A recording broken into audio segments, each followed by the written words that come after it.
तो देखिए, सबसे पहले एक संतोपद ग्लेशियर या फिर हिमनद है जहाँ से विष्णु गंगा नदी का ओरिजिन होता है, और एक कामेद ग्लेशियर है, यहाँ से धौली गंगा नदी का ओरिजिन होता है। ये दोनों नदी आपस में मिलती हैं विष्णु प्रयाग में, और यहाँ से इसका नाम हो जाता है अलकनंदा। आपको पता होना चाहिए कि अलकनंदा नदी किन किन का संगम है, विष्णु गंगा नदी का और धौली गंगा नदी। तो आज का हमारा टॉपिक रहेगा उत्तर प्रदेश की नदियां या फिर रिवर ऑफ उत्तर प्रदेश, है ना। तो पहले हम इसकी पूरी थ्योरी डिस्कस करेंगे, और थ्योरी के बाद लास्ट में एक हमारा महत्वपूर्ण एमसीक्यूज का सेक्शन रहेगा। तो चलिए स्टार्ट करते हैं। तो सबसे पहले हम समझते हैं अपवाह तंत्र या फिर रिवर सिस्टम क्या होता है।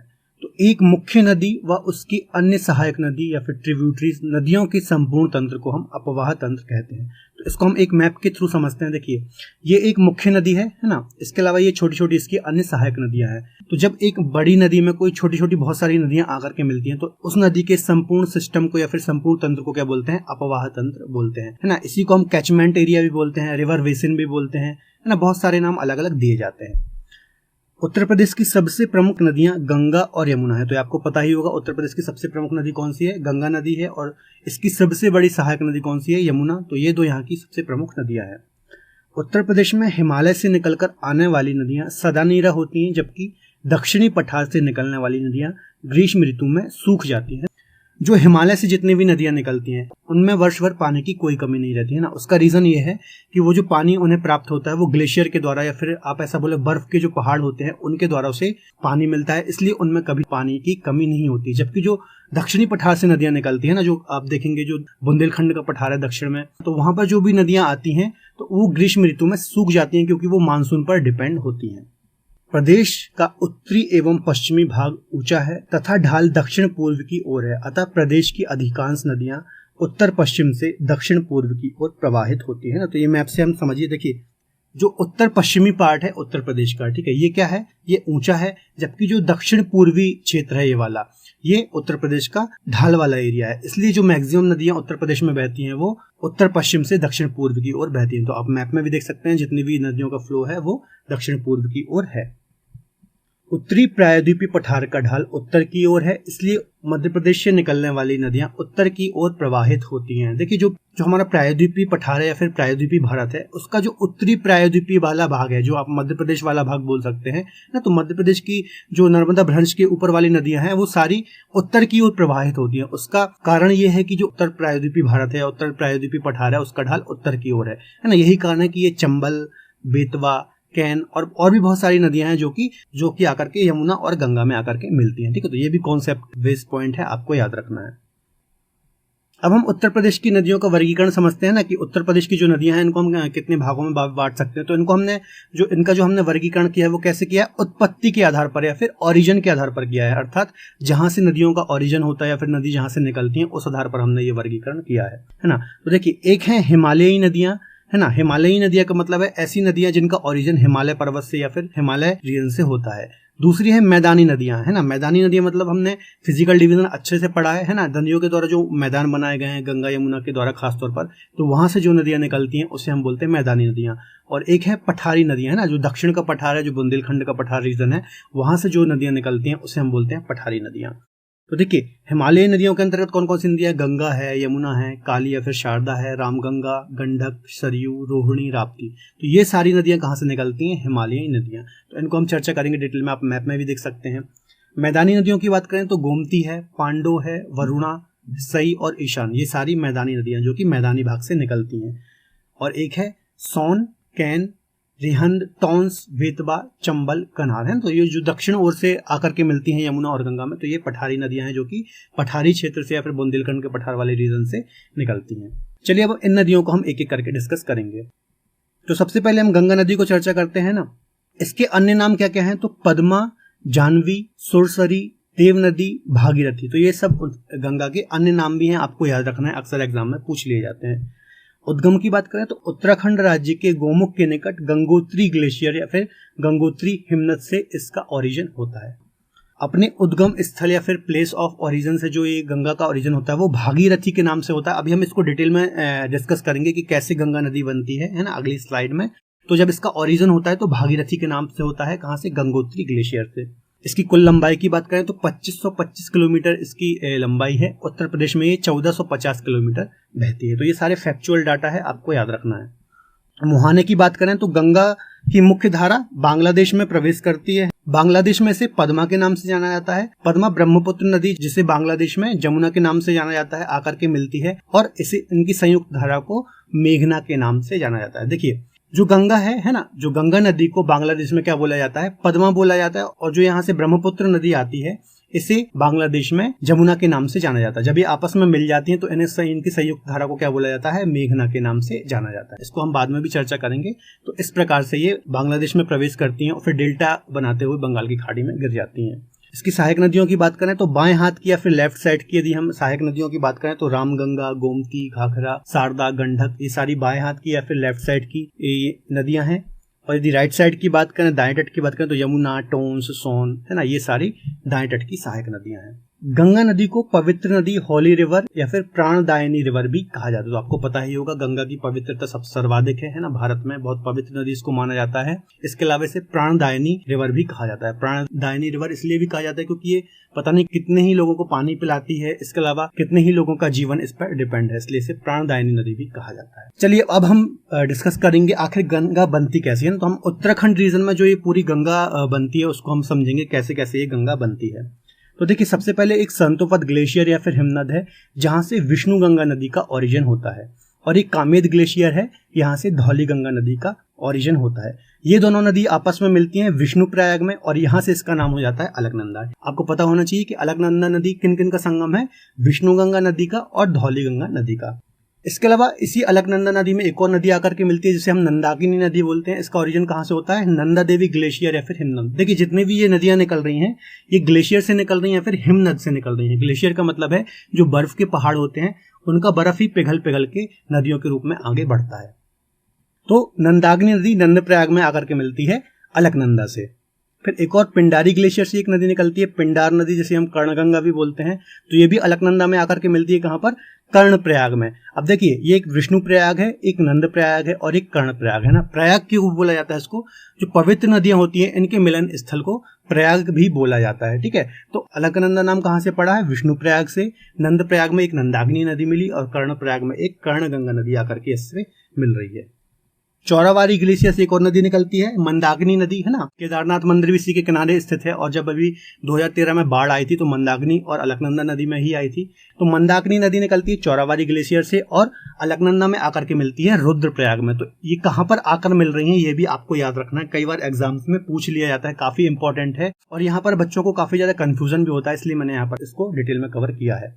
फिर एक गंगोत्री ग्लेशियर से निकलती है भागीरथी नदी, है ना। कई बार इसको ही गंगा मान लिया जाता है और इसको ही बोला जाता है कि जो गंगा नदी का ओरिजिन है वो गंगोत्री से होता है भागीरथी के नाम से। ठीक है, तो गंगोत्री ग्लेशियर से भागीरथी का ओरिजिन होता है और ये अलकनंदा में जाकर के मिलती है। कहाँ पर मिलती है? देवप्रयाग में। एक नदी और है, खतलिंग ग्लेशियर से निकलती है। कौन सी? भीलांगना नदी। तो ये इसलिए इंपॉर्टेंट है, वैसे तो इंपॉर्टेंट नहीं है लेकिन इंपॉर्टेंट इसलिए क्योंकि भीलांगना और भागीरथी के संगम पर एक डैम है जिसे हम टिहरी डैम के नाम से भी जानते हैं। ठीक है, जो कि भारत का सबसे ऊंचा डैम है। तो ये आपको याद रखना है, भीलांगना और भागीरथी के संगम पर टिहरी डैम है जो कि भारत का सबसे ऊंचा डैम है। तो देवप्रयाग में अलकनंदा और भागीरथी नदी मिलती हैं। इसके बाद से इसका नाम क्या पड़ जाता है? गंगा। ठीक है, तो ये पॉइंट काफी इंपॉर्टेंट है, आपको याद रखना है। देवप्रयाग में जब भागीरथी और अलकनंदा का मिलन होता है तो इसके बाद से इसका नाम गंगा नदी हो जाता है और हरिद्वार के बाद से ये मैदानी भाग में प्रवेश करती है और आगे चलकर ये बिजनौर से उत्तर प्रदेश में प्रवेश करती है। तो ये था उत्तराखंड वाले रीजन में गंगा नदी कैसे बनती है। तो ये मैंने आपको यहाँ पर बताया क्योंकि कई बार एग्जाम्स में क्वेश्चन बनते हैं और बच्चे यहाँ पर बहुत ज्यादा कंफ्यूज होते हैं। चलिए, तो गंगा नदी के बारे में आगे समझते हैं। तो गंगा नदी प्रदेश के बिजनौर जनपद या फिर जिले से उत्तर प्रदेश में प्रवेश करती है और उत्तर प्रदेश के 27 जिलों में प्रवाहित होती है। तो देखिए, यहाँ पर बिजनौर से ये उत्तर प्रदेश में प्रवेश करती है ना, और 27 जिलों में प्रवाहित होती है। 20 मार्च 2017 को उत्तराखंड उच्च न्यायालय ने इसे एक ऐतिहासिक निर्णय में गंगा और यमुना को जीवित मानव का या फिर जीवित इकाई के रूप में दर्जा देने का आदेश दिया। तो देखिए, ये एक ऐसी नदी है गंगा जिसे जीवित मानव या फिर जीवित इकाई का दर्जा मिला हुआ है। मतलब जैसे एक इंसान होता है उसी प्रकार से इसे भी कोर्ट के द्वारा जीवित इकाई का दर्जा दिया गया है ना। तो आपको याद रखना है। गंगा नदी के किनारे स्थित शहर की बात कर लेते हैं कि कौन कौन से शहर इसके किनारे स्थित हैं। तो एक प्रयागराज आपको पता ही होगा, जहाँ पर यमुना और गंगा आपस में मिलती हैं, पहले से इलाहाबाद के नाम से जाना जाता था। एक है वाराणसी, आप मैप में भी देख सकते हैं, कानपुर। तो ये कुछ प्रमुख शहर हैं जो कि इसके किनारे स्थित हैं। इसके अलावा अन्य शहर की बात करें तो कन्नौज, बिठूर, मिर्जापुर, गाजीपुर, बलिया। तो ये कुछ अन्य शहर हैं जो कि गंगा नदी के किनारे स्थित हैं। अक्सर एग्जाम में पूछ लिए जाते हैं, आपको याद रखने हैं। नवंबर 2008 में भारत सरकार द्वारा इसे राष्ट्रीय नदी या फिर नेशनल रिवर के रूप में घोषित किया गया। तो काफी इंपॉर्टेंट है ना, ये हमारी राष्ट्रीय नदी या फिर नेशनल रिवर है। कब घोषित किया गया था भारत सरकार के द्वारा? नवंबर 2008 में। मीठे पानी या फिर फ्रेश वाटर की जो एक डॉल्फिन होती है, ठीक है, वो गंगा नदी में पाई जाती है और इसे राष्ट्रीय जलीय जीव भी घोषित किया गया है 2009 में। तो ये आपको याद रखना है, ठीक है। तो जो कि हमारा राष्ट्रीय जलीय जीव है वो डॉल्फिन है। और कौन सी डॉल्फिन है? गंगा डॉल्फिन है ना। गंगा नदी में ये पाई जाती है फ्रेश वाटर में, और 2009 में इसे राष्ट्रीय जलीय जीव के रूप में घोषित किया गया। गंगा नदी में प्रदूषण नियंत्रण करने के लिए तथा इसकी सफाई के लिए जुलाई 2014 में भारत सरकार द्वारा नमामि गंगे नामक एक परियोजना या फिर प्रोजेक्ट प्रारंभ किया गया, ठीक है। तो 2014 में एक प्रोजेक्ट चलाया गया था, नमामि गंगे प्रोजेक्ट। इसका उद्देश्य क्या था? गंगा के प्रदूषण को नियंत्रित करना या फिर इसकी साफ सफाई करना। तो आपको याद रखना है। एक नोट देख लेते हैं। गंगा नदी के जल में बैक्टीरियोफेज नामक एक विषाणु या फिर वायरस पाया जाता है जो कि अन्य जीवाणुओं व अन्य हानिकारक सूक्ष्म जीवों को जीवित नहीं रहने देता, ठीक है। इसलिए माना जाता है कि गंगा का जो पानी है काफी ज्यादा साफ होता है, काफी ज्यादा प्योर होता है, क्योंकि इसमें एक विषाणु पाया जाता है ना, बैक्टीरियोफेज नाम का एक विषाणु पाया जाता है जो कि सूक्ष्म जीव होते हैं और जीवाणु होते हैं, उनको ये जीवित नहीं रहना देता। तो काफी इंपॉर्टेंट पॉइंट है, आपको याद रखना है।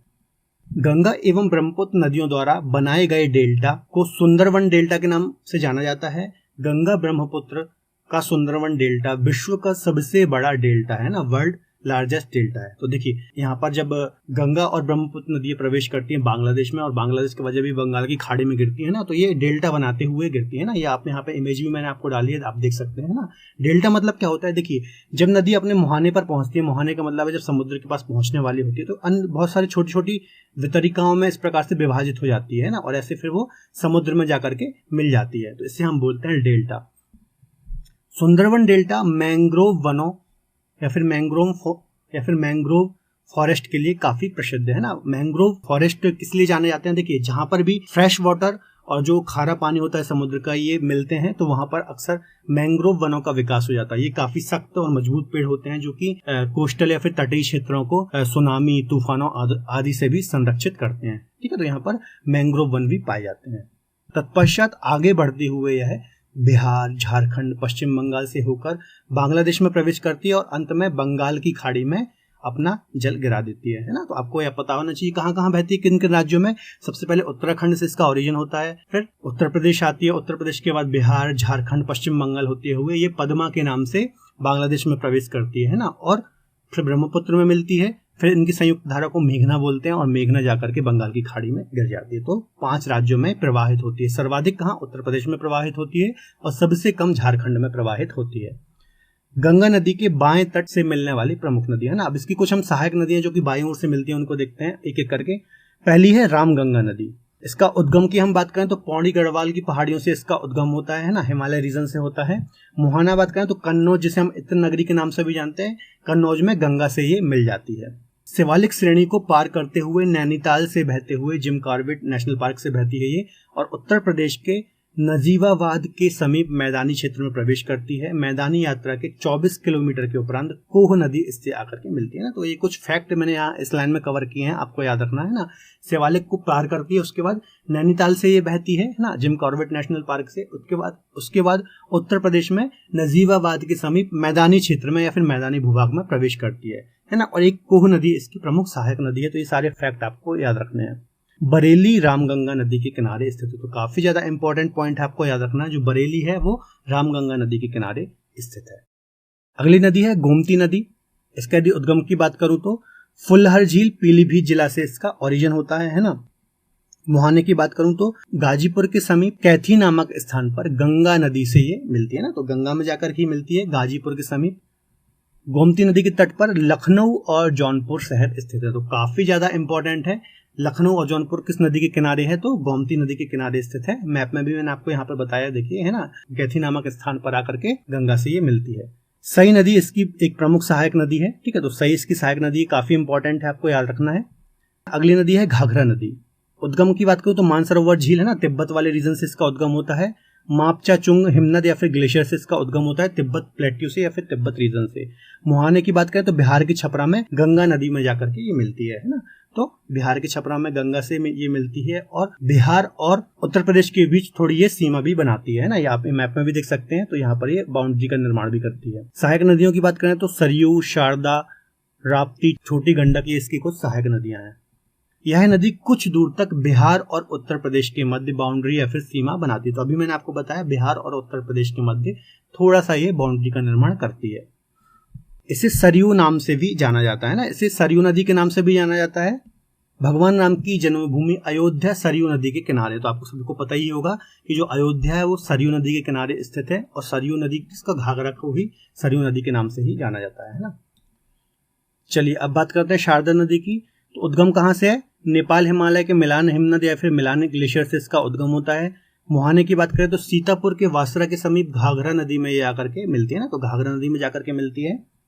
अपने उद्गम स्थल से गौरी गंगा के नाम से जानी जाती है, तो जब इसका उद्गम होता है तो इसे गौरी गंगा नदी कहा जाता है।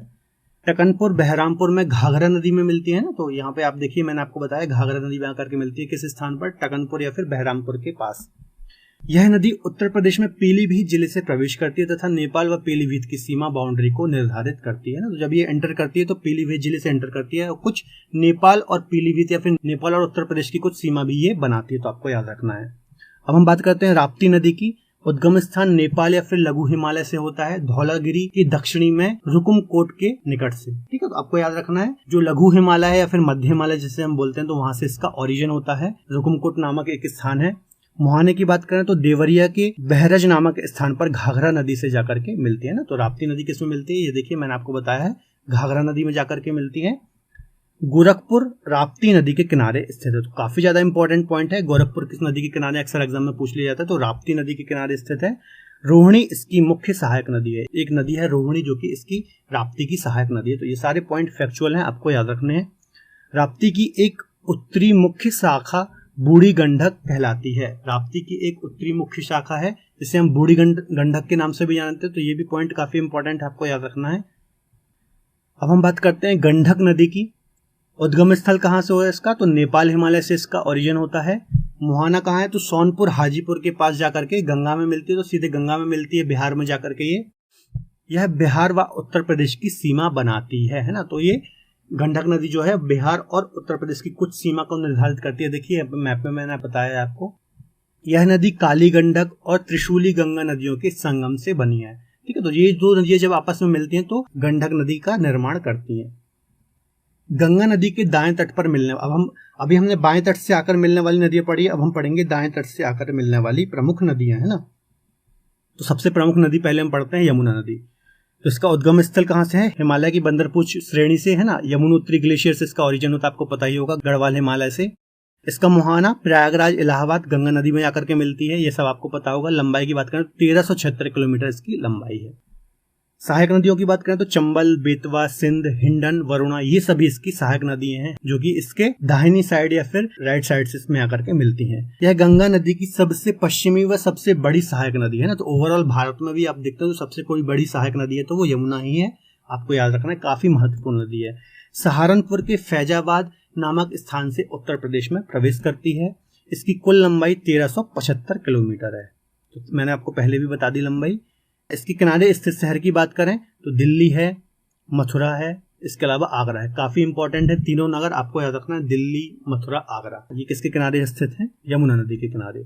उत्तराखंड, हिमाचल प्रदेश, हरियाणा, दिल्ली और उत्तर प्रदेश, इन राज्यों में ये प्रवाहित होती है ना। देखिए उत्तराखंड से निकलती है, फिर हिमाचल प्रदेश जाती है, हरियाणा जाती है, दिल्ली आती है और फिर उत्तर प्रदेश में आकर के प्रयागराज में गंगा से मिल जाती है। इसके अन्य नाम की बात करें तो इसे यम की बहन और सूर्यपुत्री भी कहा जाता है। तो ये सारे पॉइंट काफी इंपॉर्टेंट है। यमुना नदी उत्तर प्रदेश और भारत की दृष्टि से काफी ज्यादा इंपॉर्टेंट नदी है, सारे फैक्ट आपको याद रखने हैं। अब हम बात करते हैं चंबल नदी की। तो इसका उद्गम महू जाना पांव से होता है ना, इंदौर जिले के अंतर्गत है, विंध्याचल पहाड़ी में।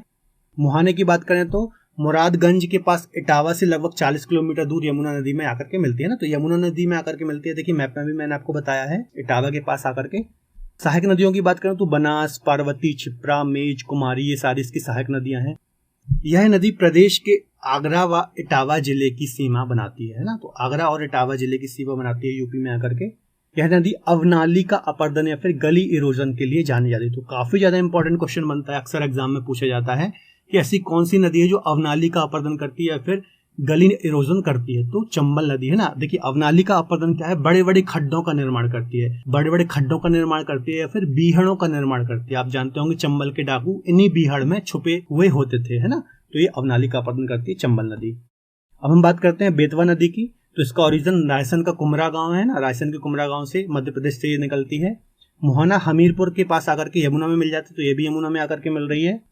आगे बात करते हैं सिंध नदी की। विदिशा जिले की सिरोंज तहसील से निकल रही है। मोहना जलौन के पास यमुना में आकर के मिल रही है। आगे है कैन नदी। छोटी छोटी नदियां हैं, कुछ कुछ पॉइंट हम यहाँ पर डिस्कस करेंगे, ज्यादा डिटेल में पढ़ने की जरूरत नहीं है, सारी मध्य प्रदेश की नदियां हैं। कैन नदी की बात करें तो कैमूर की पहाड़ी के उत्तरी ढाल से ये निकल रही है ना, और बांदा जनपद में प्रवेश करती है और भोजहा नामक स्थान पर यमुना से मिलती है। ये सारी नदियां कहाँ पे आकर के मिल रही हैं, यमुना में आकर के मिल रही हैं। अगली है हिंडन नदी। तो सहारनपुर जिले के निचले हिमालय क्षेत्र के ऊपरी शिवालिक पर्वतमाला से निकलती है, तो शिवालिक क्षेत्र से निकलती है। मुहाने की बात करूं तो नोएडा के पास यमुना नदी में आकर के मिलती है। तो ये हिंडन नदी, सारी नदियां मैंने आपको मैप में बनाई है, आप देखते जाइए। अब हम बात करते हैं गंगा की कुछ सहायक नदियां। तो एक है टोंस नदी, है ना। ये कैमूर की पहाड़ी या फिर विंध्य रेंज से निकलती है, मैहर के निकट से, तमसा कुंड से, और मुहाना प्रयागराज के निकट गंगा नदी में आकर के मिल जाती है। सोन नदी की बात करें तो अमरकंटक से निकलती है, मध्य प्रदेश सोनकुंड नामक स्थान से निकलती है। पटना में आरा के निकट गंगा नदी में मिल जाती है ना। सोनभद्र जिले से होते हुए ये बहती है यूपी में और आगे बिहार में जाकर के गंगा से मिलती है। बनास, गोपद और रेहंद ये कुछ इसकी प्रमुख सहायक नदियां हैं। इस नदी को स्वर्ण नदी के नाम से भी जाना जाता है। तो ये भी फैक्ट आपको याद रखना है, ऐसी कौन सी नदी जैसे स्वर्ण के नाम से जाना जाता है या फिर स्वर्ण नदी के नाम से जाना जाता है, तो सोन नदी उत्तर प्रदेश के सोनभद्र जनपद से होकर के बिहार में प्रवेश करती है ना। देखिए मैप में मैंने आपको बताया है, सोनभद्र जनपद से होते हुए फिर बिहार में प्रवेश करती है और गंगा में जाकर के मिल जाती है। चलिए अब हम महत्वपूर्ण एमसीक्यूज क्वेश्चन को यहाँ पर डिस्कस कर लेते हैं। तो पहला क्वेश्चन है, निम्न में से किस नदी को राष्ट्रीय जलमार्ग संख्या 1 के रूप में प्रयुक्त किया जा रहा है। राष्ट्रीय जलमार्ग 1 किसको बोला जाता है, तो किस नदी पर है, वो गंगा नदी पर है ना। इसको क्या बोला जाता है, नेशनल वाटर हाईवे।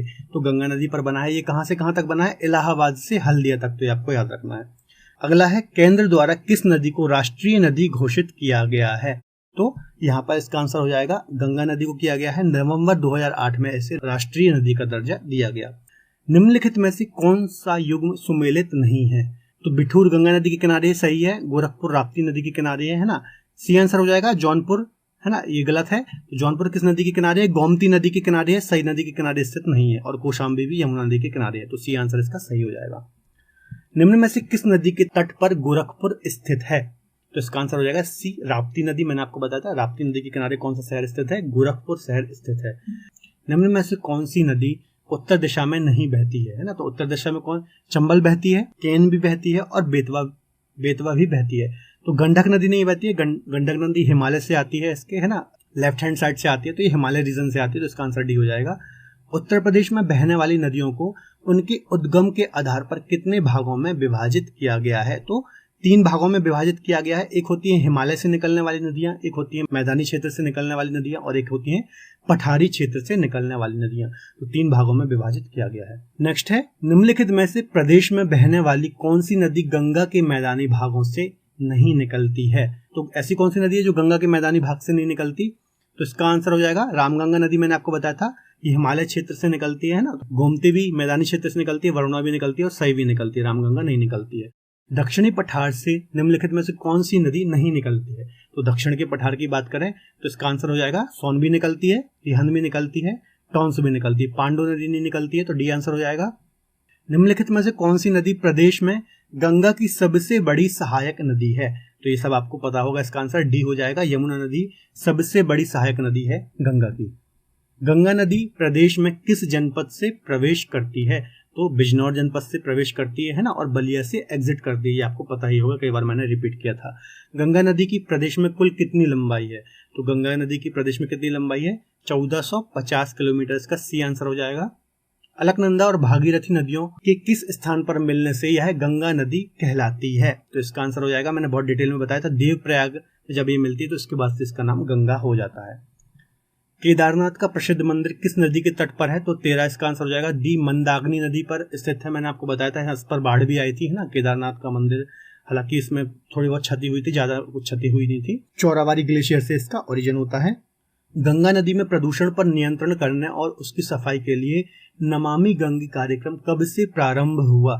तो इसका आंसर हो जाएगा जुलाई 2014 से नमामि गंगे प्रोग्राम स्टार्ट हुआ था गंगा की स्वच्छता के लिए। विश्व का सबसे बड़ा डेल्टा सुंदरवन डेल्टा कौन सी दो नदियां बनाती? तो गंगा और ब्रह्मपुत्र नदियां बनाती है। काफी इंपॉर्टेंट क्वेश्चन है। निम्न में से कौन सी नदी इत्र नगरी के नाम से भी जानी जाती है? तो इसका आंसर हो जाएगा कन्नौज, सी आंसर हो जाएगा। आपको पता ही होगा गंडक नदी किस स्थान पर गंगा से मिल जाती है? तो इसका आंसर हो जाएगा सी, सोनपुर में गंडक नदी किससे मिलती है? गंगा से मिलती है। सई नदी किसकी सहायक नदी है? तो गोमती की सहायक नदी है सई नदी, मैंने आपको बताया था। घाघरा नदी किन दो राज्यों की सीमा बनाती है? तो इसका आंसर आपको पता ही होगा यूपी और बिहार की। 19 का बी आंसर हो जाएगा। उत्तर प्रदेश और बिहार की सीमा बनाती है घाघरा नदी। अयोध्या किस नदी के किनारे स्थित है? तो सी, सरयू नदी के किनारे स्थित है। नेपाल व उत्तर प्रदेश की सीमा का निर्धारण कौन सी नदी करती है? तो सी आंसर हो जाएगा शारदा नदी करती है नेपाल और उत्तर प्रदेश की सीमा का निर्धारण। यमुना नदी के किनारे स्थित प्रमुख शहरों में कौन कौन से शहर हैं? तो कौन कौन से शहर स्थित है? आगरा भी स्थित है, दिल्ली भी स्थित है और मथुरा भी स्थित है। तो डी आंसर हो जाएगा ये सभी या फिर ये तीनों। यमुना नदी प्रदेश के किस स्थान से होकर के प्रवेश करती है? तो फैजाबाद से ये प्रवेश करती है, ये भी पॉइंट मैंने आपको बताया था। चंबल नदी किसकी सहायक नदी है? तो चंबल नदी किसकी सहायक नदी है? यमुना की सहायक नदी है। इटावा के पास आकर के यमुना से मिलते हैं यूपी में। तो ये थे दोस्तों हमारे 24 महत्वपूर्ण एमसीक्यूज क्वेश्चन। आशा करता हूँ पूरा लेक्चर आपको बहुत अच्छे से समझ में आया होगा।